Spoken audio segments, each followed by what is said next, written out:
Olá, meus amigos, sejam todos muito bem-vindos ao curso de Carreiras Jurídicas do Aprova Concurso.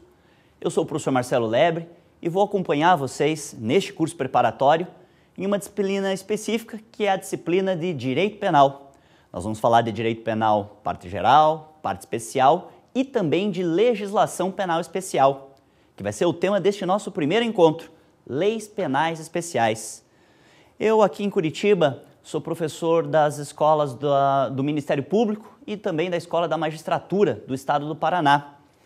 E é um prazer receber cada um de vocês ao longo desse nosso preparatório.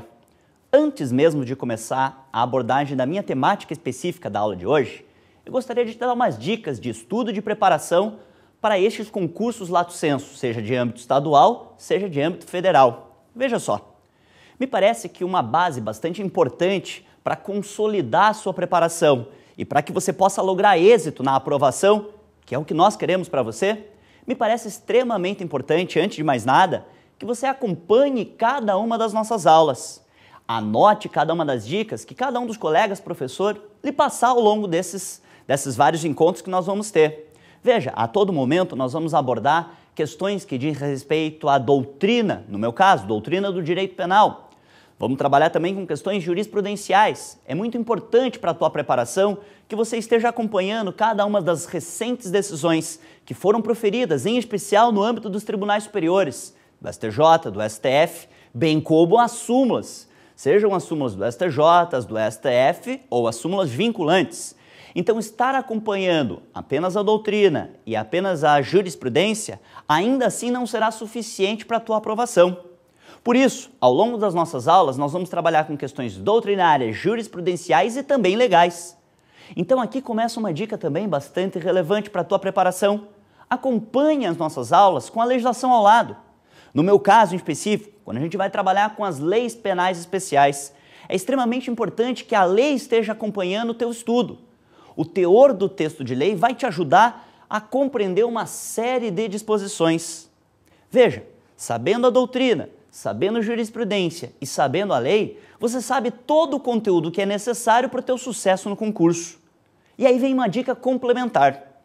Além de acompanhar cada uma das nossas aulas, além de reforçar o conteúdo, relendo em casa cada uma das matérias que você teve, é extremamente importante que você faça questões, ou seja, que você treine todo aquele conteúdo que você teve dentro de sala de aula. Treinar as questões vai fazer com que você compreenda o espírito de cobrança de cada uma das bancas examinadoras e você vai ver que existe grande diferença entre elas. Nós temos grandes bancas de âmbito nacional, como o CESP, o FCC, o FGV, e nós temos bancas locais. Por exemplo, no nosso estado, aqui no Paraná, é muito comum que provas de magistratura e de Ministério Público não sejam feitas por grandes bancas nacionais, mas sim por bancas locais ou, quando não, pela própria instituição. Então é extremamente importante que você treine para que você veja qual é o perfil de cada uma dessas bancas.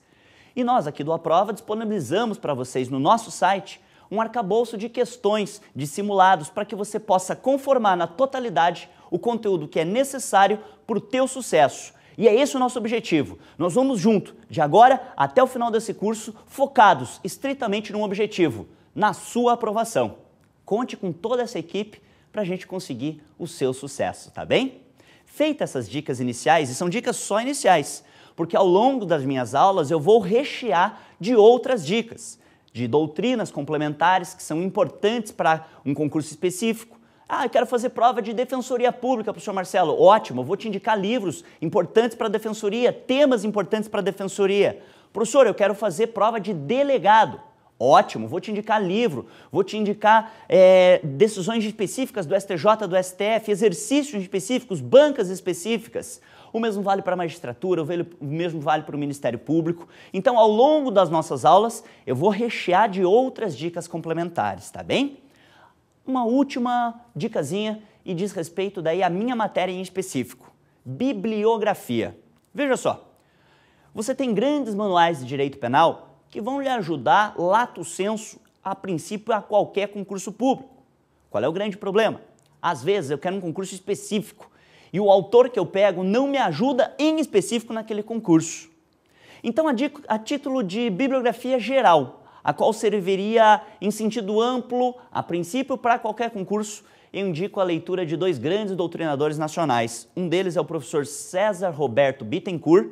O livro dele é Tratado de Direito Penal. Professor César Roberto Bittencourt, com o livro Tratado de Direito Penal, vai te ajudar bastante em conteúdos de direito penal. E também o livro do professor Rogério Greco. O professor Rogério Greco, que tem o livro Direito Penal. São vários volumes, tanto do professor Bittencourt quanto do professor Rogério Greco. São vários volumes, volume 1 de parte geral, volume 2, 3 e 4 de parte especial. E para fins de leis penais especiais, professor Marcelo, o que você indica a título de leis penais especiais? Eu indico um livro de um colega que é defensor público da União, lá no Rio de Janeiro. Me parece que é o melhor livro de leis penais especiais, que é o livro do professor Gabriel Habib. O nome do livro é esse mesmo, Leis Penais Especiais. Também é mais de um volume. Gabriel Habib, um livro de leis penais especiais. Então são essas as três indicações gerais, lato sensu. Como eu te disse, dependendo do concurso que você almeja, pode ser que tenha algum outro livro mais ou menos específico. Por exemplo, para quem busca provas de defensoria pública ou provas de delegado de polícia, daí eu vou fazer o merchan pessoal. Eu tenho um livro específico de direito penal para defensoria pública e um livro específico de direito penal para delegado de polícia. Então, quem busca livros específicos de direito penal para os concursos de defensoria pública e para o concurso de delegado, eu indico a leitura do livro deste colega que vos fala, professor Marcelo Lebre. Ok? Meus amigos, então dicas iniciais a título de concurso e dicas iniciais a título de bibliografia de direito penal foram essas. Passado esse lapso temporal bem curtinho, me parece que agora já está na hora da gente iniciar a abordagem da nossa disciplina. E como eu te disse neste primeiro encontro, eu quero começar trabalhando com a legislação penal especial. O tema específico da aula de hoje diz respeito, então, àquela que, ao meu ponto de vista, é a mais importante de todas as leis penais especiais. Hoje, nós vamos falar de crimes hediondos. Vamos lá, para começar, para inaugurar a nossa abordagem? Crimes hediondos é o tópico do nosso encontro de agora. Lei 8.072 de 90. Dá uma olhadinha no roteirinho que eu passei para os colegas. Crimes hediondos. Nós vamos começar com algumas noções gerais, para começo de conversa. Primeiro tópico, então, dentro da lei de crimes hediondos, começamos a abordar uma perspectiva de noções gerais, só para te contextualizar dentro desse tema. Segundo tópico, daí nós vamos trabalhar com o rol dos crimes hediondos. Segundo tópico, então, dentro de um roteiro, para abordar a lei 8.072 de 90, daí nós trabalhamos com o rol dos crimes hediondos. Vamos ver o que entra ou não dentro da categoria de crimes hediondos. E um terceiro e último tópico, que me parece que é o mais importante, nós vamos abordar daí as consequências jurídicas de ser um crime hediondo, ou seja, quais são as proibições, o que pode, o que não pode, para os crimes hediondos e equiparados, ok? Vamos trabalhar então a lei 8.072 de 90, dentro dessa perspectiva aí, dividindo a lei em três grandes temas: noções gerais, rol de crimes hediondos e, para fechar, consequências jurídicas, ok? Vamos lá? Vamos trabalhar com o primeiro tópico, então, noções gerais sobre a Lei 8.072 de 90. Como eu disse, o objetivo aqui é apenas contextualizar todo o teor da Lei de Crimes Hediondos. Noções gerais, então, para a gente começar. Primeira grande dica que eu quero te passar dentro de noções gerais diz respeito à finalidade da lei. Quais são os objetivos almejados pela Lei 8.072 de 90? Então, primeira dica, dentro de noções gerais, finalidade da lei. Olha que legal.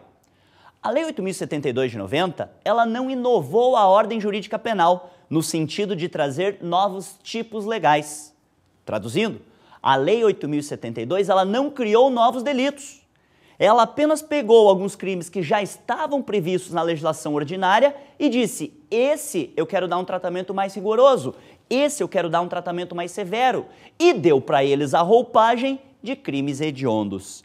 Veja então que a Lei 8.072 de 90 não criou novos tipos penais, não criou novos crimes. Pegou crimes que já estavam previstos, seja no Código Penal, sejam em leis penais especiais, e disse: esse merece um tratamento mais rigoroso, um tratamento mais severo, mais punitivo por parte do legislador penal.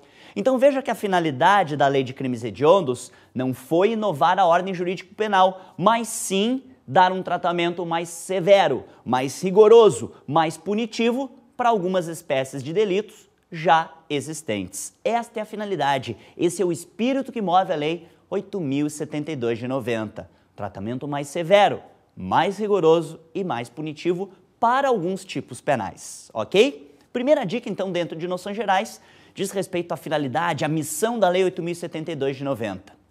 Mas ainda falando de noções gerais, ainda falando das noções gerais da Lei de Crimes Hediondos, eu tenho uma segunda dica para te passar e ela é extremamente importante. Passa batido por vários doutrinadores do direito penal, mas é um tema relevante e merece a especial atenção do meu colega que se prepara para concursos públicos. Segunda dica, então, dentro de noções gerais. Previsão constitucional. Seguindo o nosso roteirinho, então, segunda dica, a título de noções gerais, previsão constitucional. Olha que legal. A primeira vez que a conjugação dessas palavrinhas, crimes hediondos, surgiu na legislação brasileira, não foi com a Lei 8.072 de 90, mas sim com a própria Constituição Federal. Então eu peço para que o colega anote, a título ainda de segunda dica, um dispositivo da Constituição. Eu faço aqui referência ao artigo 5º, inciso 43 da Constituição. Artigo 5º, inciso 43 da Constituição, que disse assim, ó: são inafiançáveis e insuscetíveis de anistia e graça os crimes hediondos, bem como o tráfico, a tortura e o terrorismo. Repito então o teor do artigo 5º, inciso 43. São inafiançáveis e insuscetíveis de anistia e graça os crimes hediondos, bem como o tráfico, tortura e terrorismo. Veja então que a palavrinha crimes hediondos surgiu pela primeira vez na legislação brasileira, não em âmbito de leis infraconstitucionais. Não foi junto com a Lei 8.072, mas sim com a própria Constituição. E veja que a própria Constituição já propugnava por um tratamento mais severo, dizendo que os crimes hediondos seriam inafiançáveis e insuscetíveis de graça e de anistia. Só que tinha um problema. Em 1988, nós ainda não sabíamos o que era ou não um crime hediondo. Tendo em vista que a definição dos crimes hediondos só foi feita 2 anos depois, em 1990, aí sim com a edição da Lei 8.072 de 1990. Veja então que o artigo 5º, inciso 43 da Constituição, quando da sua feitura em 1980, era uma espécie de norma constitucional de eficácia limitada. Tu lembra dessa classificação das normas constitucionais? O professor de Direito Constitucional adora falar desse tema. Quem desbravou essa perspectiva de maneira especial no Brasil foi o professor José Afonso da Silva, do Direito Constitucional. Ele disse que é possível classificar as normas constitucionais de várias formas, e uma delas é essa: normas constitucionais de eficácia limitada. Este artigo 5º, inciso 43, é um exemplo, é só um dos exemplos. Por quê? Porque para eu compreender o artigo 5º, inciso 43 na sua totalidade, demandava-se a edição de uma nova norma, de uma nova lei, que viesse explicar aquilo que estava faltando. E o que estava faltando no artigo 5º, 43? O conceito do que era ou não um crime hediondo. E como eu te disse, isso só veio 2 anos depois, aí sim com a edição da Lei 8.072 de 90, para definir o que era crime hediondo e para fechar na sua plenitude aquilo que estava contido no artigo 5º, inciso 43 da Constituição. Então a minha segunda dica é essa: lembrar que a previsão de crimes hediondos, pela primeira vez na legislação brasileira, surgiu no bojo da Constituição. Só que a Constituição não definiu o que era um crime hediondo. Isso demandou a edição de uma nova lei, de uma nova legislação que viesse para complementar aquilo que estava faltando no bojo constitucional. Foi então que foi editada, para complementar o dispositivo constitucional, a Lei 8.072 de 90, ok? Segunda dica dada, então, falamos de finalidade, falamos de previsão constitucional e agora, para encerrar as noções gerais, uma última dica, terceira e última dica, porém extremamente importante. Tópico esse que é reiteradamente cobrado, em especial em provas de primeira fase de concurso público, provas objetivas. Critérios de definição. Terceira e última dica a título de noções gerais sobre a Lei 8.072 de 90. Terceira e última dica, critérios de definição. Veja só. Alguém chega para ti e te pergunta: o que é um crime hediondo? Tu vai responder o que para ele? Qual é o conceito? Como é que eu sei o que é ou não um crime hediondo? E aí vai depender do critério de definição. Essa história de crimes hediondos não é uma realidade só do ordenamento jurídico brasileiro. Existem vários países que definem rol de crimes hediondos. e cada país adota um critério diferenciado para definir o que é ou não um crime hediondo. Então, o nosso papel é saber quais são esses vários critérios e mais, qual deles é adotado no Brasil. Vamos falar disso então? Critérios de definição dos crimes hediondos. São 3 critérios. Acompanha comigo. Primeiro critério, critério legal. Segundo critério, critério judicial. Primeiro critério, então, é o critério legal. Segundo critério de definição é o critério judicial. E o terceiro e último critério é o critério misto. Critério legal, critério judicial e o critério misto. Vamos ver o que é cada um deles, no que consiste cada um deles e qual deles é o adotado no Brasil?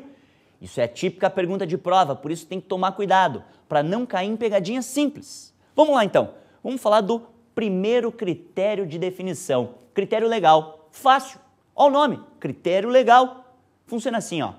Quem define o que é ou não um crime hediondo é o próprio legislador, dentro de um rol taxativo. Isso é bastante importante.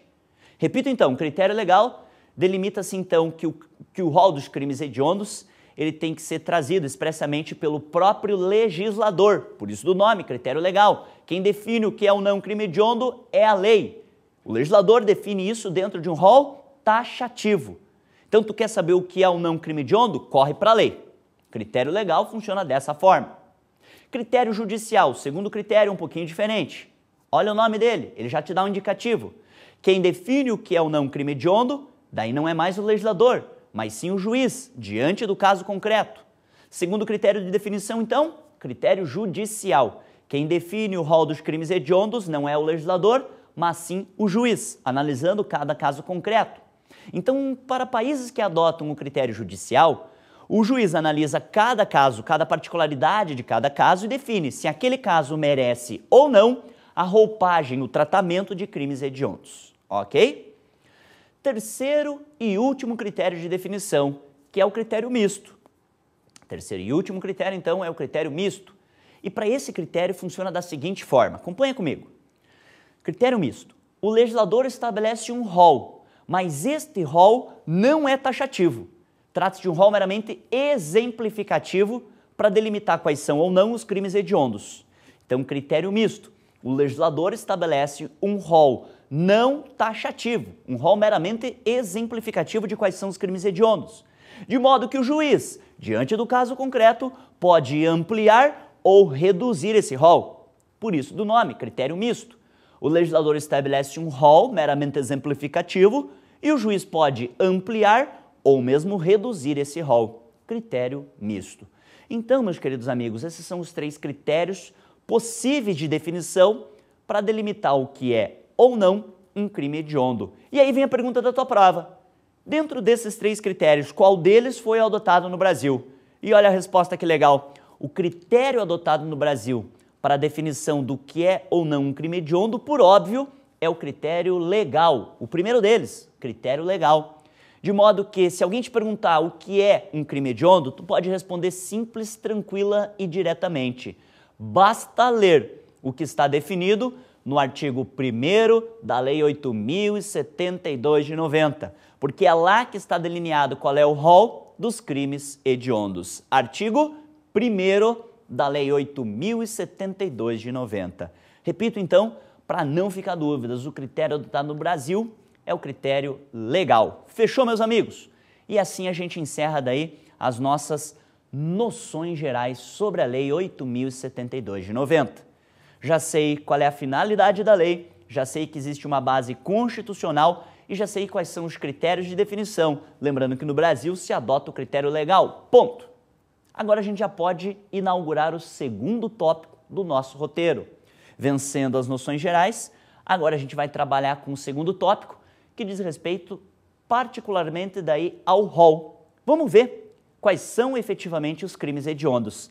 Sabendo que o critério é legal, sabendo que o rol é taxativo e que este rol encontra-se no artigo 1º da Lei 8.072 de 90, convido aos amigos que estão com a legislação ao lado para fazer uma leitura de quais são os crimes hediondos. Vamos ler o artigo 1º da Lei 8.072 de 90? Quem tiver com a lei do lado, acompanha comigo. Diz lá o artigo 1º. São considerados hediondos os seguintes crimes, todos tipificados no Código Penal, sejam eles consumados ou tentados. Olha a dica importante. Sejam eles consumados ou tentados. São eles os crimes hediondos. Inciso 1, o homicídio, quando praticado em atividade típica de grupo de extermínio, ainda que cometido por um só agente, bem como o homicídio qualificado, ou seja, o artigo 121, bem como o artigo 121, parágrafo 2º. Homicídio simples, mesmo que praticado por um só agente, desde que praticado em atividade típica de grupo de extermínio, bem como o homicídio qualificado. Seguindo o artigo 1º, inciso 2, fala do crime de latrocínio. A latrocínio também, então, encontra-se no rol dos crimes hediondos. Ainda, o inciso 3, fala da extorsão qualificada pela morte. Seguindo o rol do artigo 1º, inciso 4, extorsão mediante sequestro, e a extorsão mediante sequestro na forma qualificada, lá do artigo 159 do Código Penal, também são crimes hediondos. Ainda, o inciso 5 fala do crime de estupro. O inciso 6 fala do crime de estupro de vulnerável. Então veja que tanto o estupro quanto o estupro de vulnerável encontram-se no rol dos crimes hediondos. Inciso 7º fala do crime de epidemia com resultado morte, também dentro da categoria de crimes hediondos. Seguindo o rol do artigo 1º, falsificação, corrupção, adulteração ou alteração de produto destinado a fim terapêutico ou medicinal. Esse crime está lá no artigo 273 do Código Penal. Em suma, é a falsificação de medicamentos, falsificação de remédios. Entra na categoria de crimes hediondos. E por fim, vem o artigo 1º no seu parágrafo único e diz o seguinte: considera-se também hediondo o crime de genocídio. Olha que legal! Além daqueles crimes que a gente acabou de ler, também o crime de genocídio, que está definido na Lei 2.889, de 56, considera-se também como crime hediondo. O que eu quero que o colega lembre, e isso é bastante importante, por isso da minha insistência nessa temática, este rol é um rol taxativo. Tu quer saber quais são os crimes efetivamente hediondos? Todos eles, sem exceção, encontram-se no artigo 1º da Lei 8.072 de 90. E aí vem minha dica para o teu concurso, para a tua preparação. Grave este rol. Grave esse rol, porque não é incomum perguntas de primeira fase de concursos públicos que explorem exatamente essa perspectiva. O enunciado vem mais ou menos assim: considera-se crime hediondo as seguintes hipóteses, salvo uma delas, 2 pontos, e cada assertiva vem com um rol de crimes. Se você já leu o artigo 1º, tenho certeza absoluta que você não vai esquecer desse rol. E o colega pode estar se perguntando: pô, professor, que sacanagem, tu tá mandando eu decorar esse rol? Decorar não! Faça um processo reiterado de memorização. Leia, leia, leia mais de uma vez se necessário, porque eu te garanto, se você fizer uma leitura minuciosa e atenciosa, você não esquece desse rol. Isso é bastante importante para a tua prova, ok? É um amigo que quer o teu sucesso, que está torcendo por você, te dando uma dica importantíssima. Grave esse rol. Só que não para por aí. Ainda estamos falando do tópico número 2 do nosso roteirinho, ainda estamos falando do rol dos crimes hediondos. Acabamos de ver que o rol é taxativo e está lá no artigo 1º, só que tem um porém. Olha que legal. Ao lado dos crimes hediondos, eu tenho crimes que são equiparados a hediondo. Vamos falar disso então? Ainda trabalhando com essa segunda perspectiva, tópico número 2, vamos falar agora rapidinho dos crimes equiparados a hediondos. Equiparados em que perspectiva, professor Marcelo? Olha que legal, eles são equiparados nas consequências. O que eu quero dizer com isso? Além dos crimes hediondos propriamente ditos, que são aqueles que estão no artigo 1º da lei, eu tenho o artigo 2º, caput, da Lei 8.072 de 90, estabelecendo um rol de crimes que são apenas equiparados a hediondo. Olha a dica, eles não são hediondos propriamente dito, eles são apenas equiparados a hediondo. Equiparados em que sentido? Equiparado nas consequências. Como assim? Tudo aquilo que não pode para um crime hediondo também não pode para os crimes equiparados a hediondo. Nós vamos trabalhar num próximo encontro com as consequências jurídicas. Por exemplo, a lei estabelece que o regime inicial para os crimes hediondos tem que ser o fechado. Isso quer dizer, então, que para os crimes equiparados a hediondo, o regime inicial, obrigatoriamente, também tem que ser o fechado. Então, veja que este rol, que consta do artigo 2º, caput da Lei 8.072 de 90 é um rol de crimes equiparados a crimes hediondos. Eles não são hediondos na sua natureza, propriamente dito, mas tudo aquilo que não pode para um crime hediondo também não pode para um crime equiparado. E para a nossa prova, é extremamente importante saber qual é este rol. Então, além de saber o rol dos crimes hediondos, eu tenho que saber quais são os 3 crimes equiparados. E são 3. São eles: tráfico, tortura e terrorismo. Vamos repetir então? Quais são os 3 crimes equiparados a hediondo? Tráfico de drogas, previsto na Lei de Drogas, Lei 11.343 de 2006, a Lei de Drogas. Então, tráfico de drogas, previsto na Lei 11.343 de 2006. Ainda, o crime de tortura, previsto na Lei 9.455 de 97. E, por fim, o crime de terrorismo, previsto na Lei 7.170 de 83. Tráfico, tortura e terrorismo. Tá ali o rol dos crimes equiparados a hediondo. Dica fácil para você gravar. São 3 T's. Você que gosta de fazer caderno, de anotar cada uma das dicas, coloca lá um Tzão no teu caderno, daí tu lembra que são 3 T's: tráfico, tortura e terrorismo. Os 3 crimes equiparados a hediondo. Meus amigos, sabendo quais são os crimes hediondos, sabendo quais são os crimes equiparados, nos compete agora daí trabalhar com as várias consequências jurídicas de ser um crime hediondo ou não. Com as várias consequências jurídicas de ser um crime hediondo ou não. O que seria daí o nosso tópico número 3 do roteirinho que eu passei. Falamos de noções gerais, falamos também do rol dos crimes hediondo e dos crimes equiparados, e daí para vencer a Lei 8.072 de 90, agora a gente falaria sobre as consequências jurídicas de ser um crime hediondo equiparado.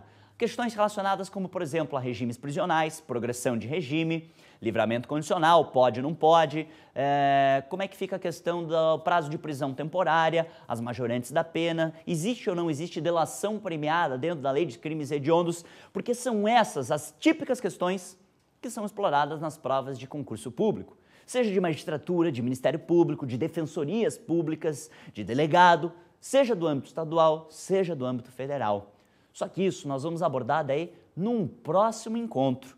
Para a aula de hoje, então, ficam essas dicas gerais sobre concursos públicos, a minha indicação bibliográfica de direito penal e essa abordagem preliminar da Lei 8.072 de 90. Quero dizer que foi um prazer estar com vocês nesse primeiro encontro. Espero que gostem de cada uma das nossas aulas e eu convido a todos os colegas a acompanhar tanto aqui o Aprova Concurso na nossa página de rede social, no Facebook, como também este professor, este colega que vos fala. É só digitar meu nome lá no Facebook, Marcelo Lebre, você vai encontrar a minha página. Eu estou constantemente também colocando dicas de concursos públicos, dicas de questões de provas e alguns comentários bacanas aí que podem ajudar os colegas aí na sua preparação para o concurso público. Foi um prazer estar com todos vocês nesse primeiro encontro e a gente se vê numa próxima aula. Um grande abraço e até a próxima.